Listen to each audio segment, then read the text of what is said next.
This is an audio-only podcast about photography, so I do thank you for bringing in all the photos that you brought. And, oh, that's a nice one. I didn't know you met her. Oh, look at this. This one, isn't that the grassy knoll? Does Oliver Stone know you have this? Oh, my gosh. I mean, he could have cut JFK's runtime by 75 minutes if he had known this. Now we know more. Do you remember the Seinfeld episode where Elaine is trying to determine which man she is dating is sponge-worthy? No, I don't. That phrase came to mind for some bizarre reason, but it had to do with photos that we take being carousel-worthy. Oh. And if I said a photo is carousel-worthy, what is it I'm talking about? A slide that's worthy of the carousel, of being seen by other people. That's right. The McMahons and Cheynes, after we'd take vacations, would get together, and then we'd have a slideshow. Right. Everything would be in the carousel. And is a slide good enough to get into the carousel? But I want to go even farther. Not just carousel-worthy, but is it America the Beautiful-worthy? Oh, yeah. Now what am I talking about? A variation of America the Beautiful that was written by Bill Himes that we performed at was it a Thanksgiving concert? Yeah. Yeah, it was. Dearborn Hearts. Now, let me check. Was this when women were allowed in the band? No. But However, a woman did participate. They were allowed to be projectionists. What was your role in that, Jen? We had 2 slide projectors. I had to follow the score and show the slides in a way that matched up with what was happening with music. So I was the projectionist. Well, we got together in our living room, Dave McMahon, Jim Cheyne, and Bill Himes. And everyone brought slides that they thought would be America the Beautiful-worthy slides. Right. From our dads, these beautiful, iconic landscapes of American national parks and American scenes. And Bill brought pictures of garbage and cows, as I remember it, because his piece of music was not just America the Beautiful, but he had some America the not-so-beautiful pictures. Yeah. And he had this 5/4 section that was very well done with little discordant things of God Bless America and the Star-Spangled Banner thrown in with it. And Jan, you had a score that you had to follow, and Bill helped you time things out because it started off out of focus, right? Right. And I had to bring it into focus at just the right moment. This was great and multimedia. this is before the computer programs that did those things for you. Yes. This is when a computer would have filled half the sanctuary. So Jan is there with the score of when to change the slides, when to hit because you had to do an out-of-focus, back-focus at the end, right? Yeah. After it came out of that 5/4 melee, Bill is very good at this harmonic texture, this timbral texture, and the motivic stuff, and he did a great arrangement for that. We kept the whole score, the score with all the markings on it, and those 2 trays. We had to have that device in the middle to synchronize the 2 projectors. We kept that all together, but I have no idea now at this point what happened. So we had to find which of our slides were America the Beautiful-worthy. That's the top shelf. That's my goal as a photographer, a picture that is carousel-worthy. Why do I even care about that? It's because of Dad, right? Yeah. Yeah, our dads only took slides. I don't remember them ever having prints. My memory is that our fathers took those pictures only on vacations, really. They weren't a daily thing like we do more today. They were a record of our travel. But one of the funniest stories I have is of Dave, because these guys are on the East Coast, and they're going to go into New York City, but it was a rainy day. So Dave didn't think it was worth their time to go into New York City because he couldn't get good pictures that day. It wouldn't be a good day for pictures. So they would not be carousel-worthy. So we're not going to go. Yeah. And we said, are you kidding? It's New York City. It's our first time we'd ever been. Yes, we're going into the town, even though it's raining. Did anyone take any pictures? Yeah, he took pictures. They probably weren't carousel worthy, but they were put in the carousel because it's part of the vacation. You can do some great city pictures in the rain. Oh, yeah, I was just thinking that. Can. Especially if you're working like black and white or something, you can do some wonderful things. We have to remind our younger listeners that this was in the film days, and so snapping a shutter cost you money. Yeah. And you had a roll of 36. 36 exposures, right? Yep. Yep. When we had those little Instamatic cameras where you put a flash cube on the top Yep. and stuff like that, those rolls, were those 30? I thought those No, were like they were 12. Yeah. Yes, And a because little- I remember those. Remember this? Yes. Yes. See? And it was a little plastic thing. You just took your pictures, and then you never knew how it worked until they were developed later. You got them. Kodachrome. Kodachrome, a beautiful film. Yeah. A beautiful film. A good archive of life, great color. That slide that we put in the carousel was the actual film that was in the camera. right. But in our family vacations, the completion of the vacation was meeting in the living room Yep. and going over those slides. And there were some slides where you'd go, oh, yeah. And then there were other slides you just go, oh, yeah. Those were the America the Beautiful quality slides, beautiful things. Dad and Dave took that seriously, being able to take good pictures. So one time when we were in the Rockies, they used to do these things in the national parks where they'd call it picture, well, in this case, it was called Picture the Rockies, and it was done by Kodak. We went on this whole outing in the evening up in a drive through the mountains. And as we went, I can't remember exactly how this went, but what I do remember is they all got lessons in how to frame, how to take a picture, how to put somebody in the picture to make them stand out. You would wear certain colors, how to frame a picture properly. And this is where the whole idea of having a dead tree in your picture became dead part tree of our pictures. traditions. Well, it's an interesting shape. Yeah. That's where I first learned about what framing a picture was. Yeah. If you can have a red jacket or something, red was a good color in the mountainscape to contrast the greens and blues that were there and the yellows. Put someone in red. Those were the two takeaways I had from that. And that's also the one where I learned that the ponderosa pine smells like vanilla. Yep. And so the ranger who was doing this talk had a woman come down and volunteer so she could smell the tree. And so while she's smelling the tree, he's telling, take a picture now. Click, click, take click, her picture click. now. When I think of my dad's slides, I think of Kodachrome ASA 100. That was his preference for shooting until we went to Carlsbad Caverns. And then he said, no, I got to get a higher ASA. And he did a 400. I don't know why I remember that, but I know. Or if you're going to be outdoors all the time, I remember ASA 64. Oh, I remember that. Yep. And it was just, this was and ASA these days is called ISO. That was the rating on the film speed, the sensitivity of the film. The digital cameras, it's not a sensitivity to it, it's the way that it handles the transfer electronically. Yeah. You turn it up. It's like turning up the volume. If you're listening to us right now and you have to turn up the volume, you're adjusting the ISO of your camera. Here's a way to test who your friends are. Show them pictures and see how long they'll last. In the old days, it was easy because you had a picture in your wallet or your purse, so you knew you were only going to have to look at one or two. But if someone opens up their phone, here, let me show you the sandwich I just made. I took 40 selfies of me making a sandwich. Now, a good friend, a true friend, the friend that you want to keep is the one who will keep looking at your pictures, not because they want to see the pictures, but because you want to show them. Yeah. Show me another one, that's fine. Of course, a true friend is probably the one that is not going to make you look at all their pictures, too. Well, there's that. Oh, that's, yeah. But that was not a McMahon and Cheyne thing. We just assumed everybody was interested. And we loved it. We looked forward to that because it's reliving. That's why I do what I do now with the video that I make every trip, because it brings back so many good memories. And you've got the advantage of not putting a slide in upside down by mistake. It's true. Those were always fun. You know, Yes. watch everyone's heads tilt. Oh. And Dad used to get, I don't know if your dad did, he used to get those, he bought slides that had little comments in them like, whoops, sorry, folks, you know, or I don't remember that. Yeah, he'd have them scattered in there every once in a while. Sounds good. And then also he bought slides for places that he couldn't get what he considered good pictures. And we were relentless, the kids. Yeah, you Boughten. denigrated him. Every time one came up, said Boughten. Boughten was the word. Boughten was the word. Oh, Dad, that one was Boughten. Fun fact, trivia question, you can all try and answer this. This is a film versus digital question. In the film days, Kodak would say there's one, in all the film they developed, there's one image that is the most popular image. Anyone want to take a guess on what that one image is in the world? The Leaning Tower.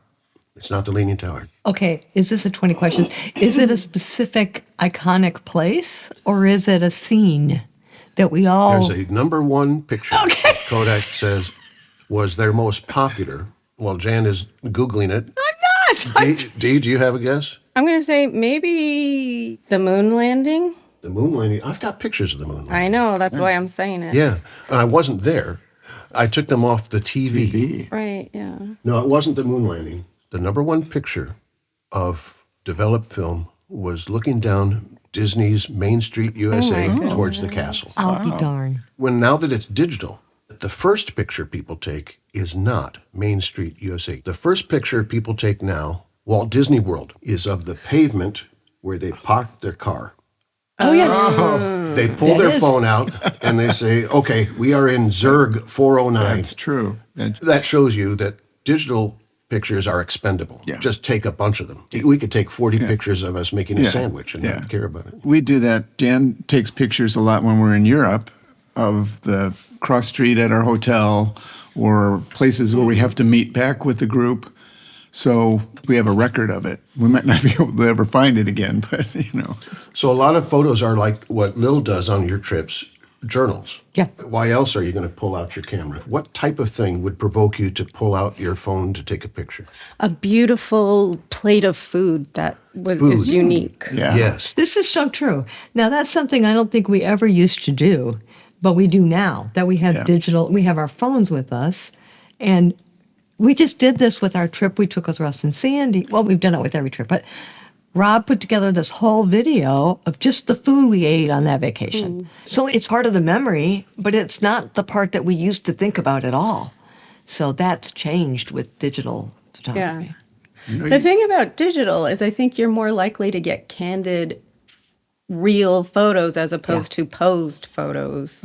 I know that folks at home can't see this, but these are enchiladas. What was the name of the restaurant? I don't even remember the name of the restaurant. It's in Tucson. It's the place my uncle took us to. In Tucson. Kind of a different slant on Mexican.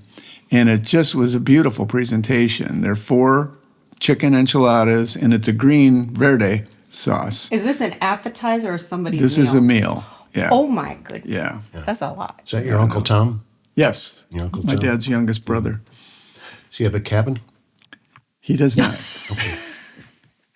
There's a professional photographer, and I was following him for a while, and then I found out he lives right here in Tampa. I mean, he's internationally known. His name is Scott Kelby, Kelby. One of the things he's talking about when you're traveling, make sure you take a picture of the food. That also gives you more of the cultural aspect of where you're visiting. And maybe that's the difference between digital and film. You're more willing to take more pictures, which then gives you more sense of the culture. Mm-hmm. Another thing that I think of, I want to take my phone out and take a picture, is a beautiful sunrise or a beautiful sunset.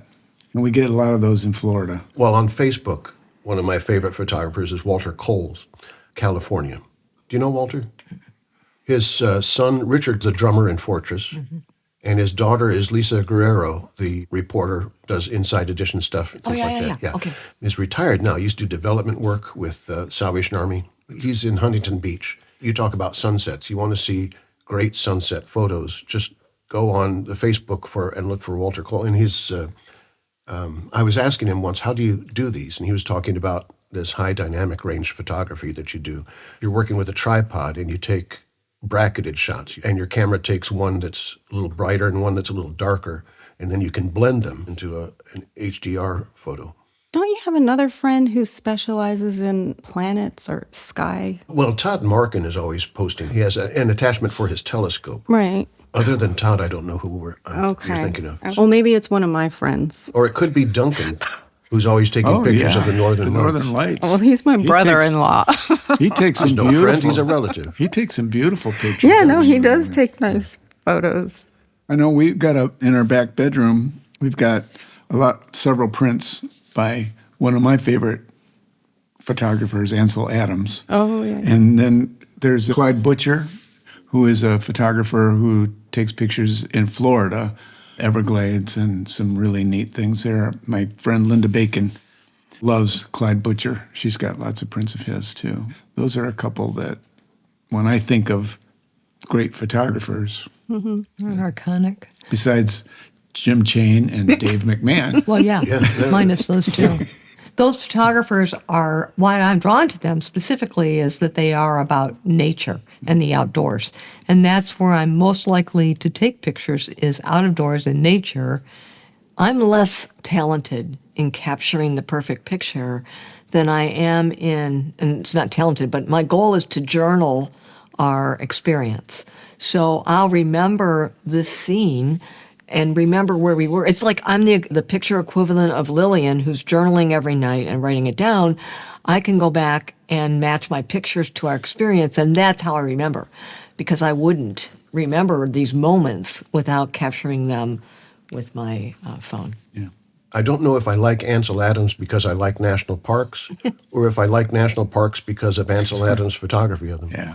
He was hired by the Interior, was it called the Interior then, to take photos of iconic lands that the Interior Department, as it is now, owns, so that they could be displayed in government buildings. And he's also a musician. This is why I like him. Okay. Just thinking of all the things he and I have in common. It's a very short list, but one of them is he played piano, but by the time documentary cameras got to him, his hands had already done what my hands have done, and they just don't work right anymore. And so if he's going to play some Bach, just be patient with it. But he's a musician. And he also considered his photos to be the equivalent of a composer writing a score. And that's the negative, because he was taking negatives. So he did a lot to create the negative exactly the way he wanted it. So all the work that you have to do in camera is creating the negative. And then the second part, the processing part, the Photoshop part, is where you make the print from it. And for him, he called that a performance of the score. And he saw his work as being stored, because these negatives, if properly handled, will last for a very long time, giving them to future photographers to make prints and interpreting the score differently, the way performers interpret scores differently. That's neat. It's a very nice idea. Yeah. And I think some have done that. And you look at it and say, oh, they're trying to beat Ansel Adams. Well, it's his negative. Yeah. So it's his composition. One of the things I think you learned from somebody like that, and I'm going to use Dad as an example here, is the patience and time it takes to take the right picture. You know, we're in a world where we walk around with our phones and people can snap pictures everywhere all the time and frequently don't even really pause long to take that picture. But when you see somebody, I'll use Bernie as an example. Our friend Bernie in the park is a great photographer. He does wildlife. And he'll, sort of like what Jim's saying with Ansel Adams, he can take a picture and he can process it or adapt it in certain ways that's going to bring it to its ultimate glory, so to speak. We leave him in the park every morning as he's staying in one place to take these pictures. Well, we've gone on. And that's how he captures the image of the owl that's not just stuck up in the tree, but it's right there standing there. He waits for it to face the light. He waits for it to turn its head just the right way. And I've learned from people like that sometimes you just have to stop for a minute and observe and think about what you're doing in a different way than most of us do when we pick up our phones. Well, let's tell that story. And you tell that story. I don't need to, because I don't need to. But we're in Rocky Mountain National Park, and Dad sees a picture that is about to happen. We're at Sheep Lakes, looking to the west, and it's late afternoon. The mountains that are there, the valley he's looking through up to the mountains is clouded over, but he's going to sit there and wait. And we're in the car just waiting for him. 20 minutes? At least, yeah. He's waiting. Well, I'm sorry. No, I was going to say you tell the story. No, I like your telling better. The clouds start to part. I mean, this is Charlton Heston, Moses, Red Sea time. The clouds start to part. And the way the sun streams down those mountain slopes, that was an America the Beautiful worthy picture. In fact, that was in the slideshow. Yes, it was. That was the culmination of the slideshow. It was an amazing shot. And we were there waiting for it. Now, Dee is a very patient person. When we were in Rocky Mountain National Park, I went to Sheep Lakes. and I'm looking up the valley, and it's kind of overcast. It's late afternoon, but I'm thinking, do we have some time? And this is true. I put on the slow movement of American Journey. Yeah. And just as the music did, so did the clouds. Charlton Heston read Sea-like. They part.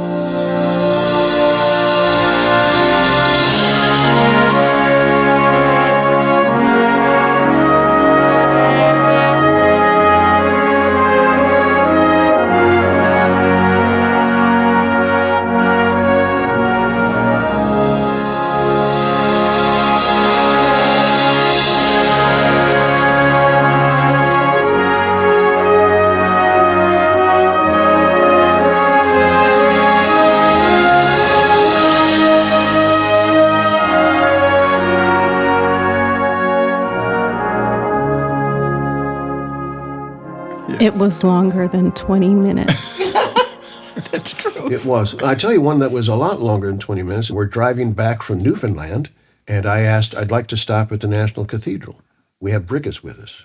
Brigus can't go in the National Cathedral. So I said, is it okay if I just go in for a few minutes? And then I come back out. I said, what time is it? I had been in the cathedral for 2 hours. And what did Dee said nothing. She said nothing. She said that was fine.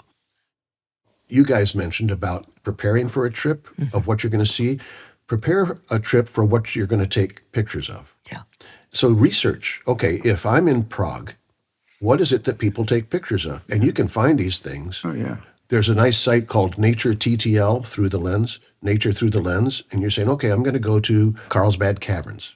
How do I do it? What do I do? And you'll find people that'll give you help on how they did their pictures, what pictures they took, and say, boy, that's a nice angle. I would never have thought of that. In fact, when Dee does take pictures, I look at what she's done. I said, I never saw that picture. We were standing at the same place. I never saw the picture she took. And I never took any classes. No, you don't have to. The idea of the picture is not to put it in the carousel so much as it's just the joy of doing it.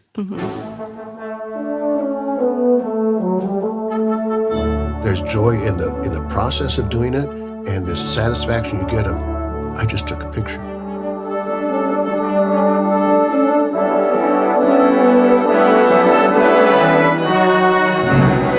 And so our quest for a carousel-worthy photo continues in our next episodes with visits to the Louvre in Paris, the Art Institute in Chicago, and the Dali Museum right here in St. Petersburg.